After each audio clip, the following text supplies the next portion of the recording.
want your life?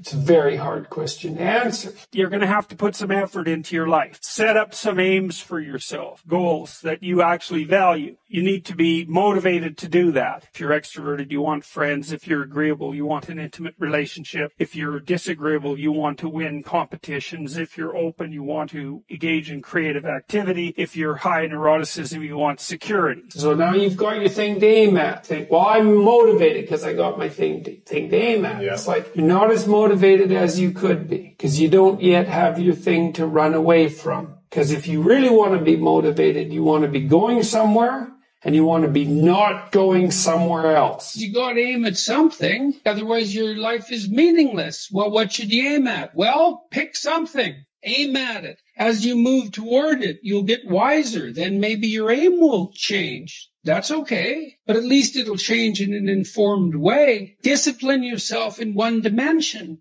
See what happens. In some sense, life is a game. The analogy is that in life, like in sports, you're setting forth an aim and then arranging your perceptions and your actions in pursuit of that. And that you also generally do it while cooperating and competing with other people. Right. So that's also the game-like element as well. Okay, so once you get your goal structure set up, you think, okay, if I could have this life, looks like that might be worth living, despite the fact that it's going to be anxiety-provoking and threatening, and there's going to be some suffering and loss involved and all of that. The goal is to have a vision for your life such that, all things considered, that justifies your effort.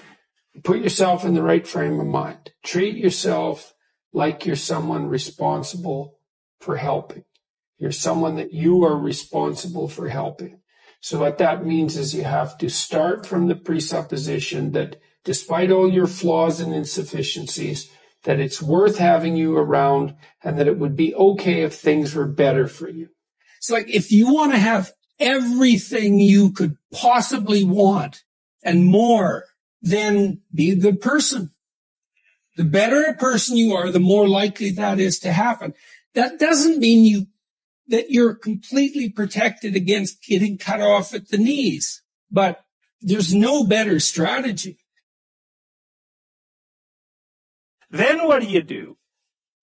Well, then you turn down to the micro routines. It's like, okay, well, this is what I'm aiming for. How does that instantiate itself day to day, week to week, month to month? And that's where something like a schedule can be unbelievably useful. Google Calendar. It's like, make a damn schedule and stick to it. Okay, so what's the rule with the schedule? It's not a bloody prison. That's the first thing that people do wrong. They say, well, I don't like to follow a schedule. It's like, well, what kind of schedule are you setting up? Well, I have to do this, then I have to do this, then I have to do this. And then I just go play video games because who wants to do all these things that I have to do? It's like wrong. Set the damn schedule up so that you have the day you want. That's the trick. It's like, okay, I've got tomorrow. If I was going to set it up so it was the best possible day I could have, practically speaking, what would it look like? Well, then you schedule that. And obviously there's a bit of responsibility that's going to go along with that, because if you have any sense, one of the things that you're going to insist upon is that at the end of the day, you're not in worse shape than you were than at the beginning of the day, right? Because that's a stupid day. If you have a bunch of those in a row, you just dig yourself a hole and then you bury yourself in it. It's like, sorry, that's just not a good strategy. Now it's okay. Now you got your vision. You're trying to get through a territory you don't understand. And here's your option. No map.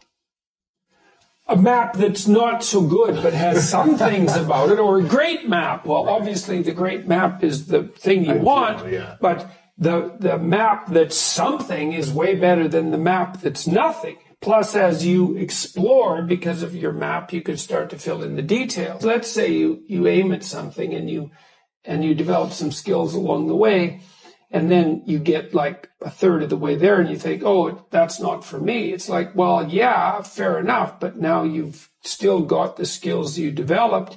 You know exactly why it's not for you now. And then you can bring that wisdom back even though it's not perfect, you can bring it back to your next plan. And so as you plan, you get better at planning, which is the crucial thing. So then we say to people, take your positive vision and make it into 8 stateable goals, right? So, and then rank them in a hierarchy, break the goals into incremental goals so that you have a reasonable probability of succeeding within some time frame. That's the other thing. You have to parameterize it with regards to time frame. That's right. And when you're in the zone, you're expanding your skills in a manner that's intrinsically rewarding because you're succeeding. And so you want to set, if you're good to yourself, you think, okay, I need to set a goal, but I need to set a goal that someone as stupid and useless as me could probably attain if they put some effort into it. Right. And then you've got it perfectly, because it's not so high that it's grandiose or impossible that you fail necessarily and then justify your bitterness. Well, I set a goal and I didn't attain it, so I'm not going to set any more goals. Right. It's like, no, you set a goal that was inappropriate, and you're playing a trick on yourself because you wanted to fail so that you could justify not having to try, which isn't helpful. You're still going to be a victim. It's like, there's no way out of that, man. So, because life is a challenge that in some sense can't be surmounted. So there's no way out of your problem. But there are certainly proper ways of dealing with it. And then the next thing is, okay, you need a rationale for them, because you're going to have doubts and people are going to put up obstacles. Why would it be good for you? Okay. Why would it be good for your family? For your family, if you attain that goal. Why would it be good for the broader community? Because if it's a good goal, it should be good for you. That's fine. But if it's a really good goal, it should be good for you in a way that's good for other people. Win-win-win. Yes, exactly. And if you're going to decide what your goals are, why not set up the ones that benefit the largest number of people simultaneously? Yeah. Yes. And if you can do that, you should start with your own concerns, because you have to take care of yourself. Basic needs first. Yes. Put your own oxygen mask on, then put your child's oxygen mask on. Yeah. Right. And then you can, as you build up the basis of competence locally, you might develop enough skills so that you can expand that outward. And it also gives your goal a certain amount of nobility. And so if someone challenges you and says, well, why are you doing that? That seems stupid. You could say, I'm doing that because it helps me take care of myself, but it benefits my family, and here's the reasons why. And this is the repercussions out into the broader community.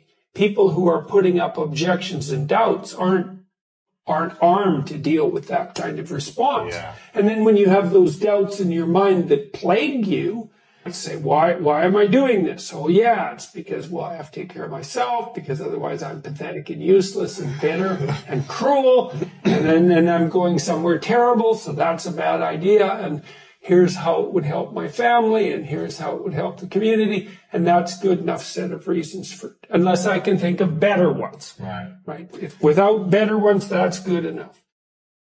When the unknown emerges, you tend to experience anxiety.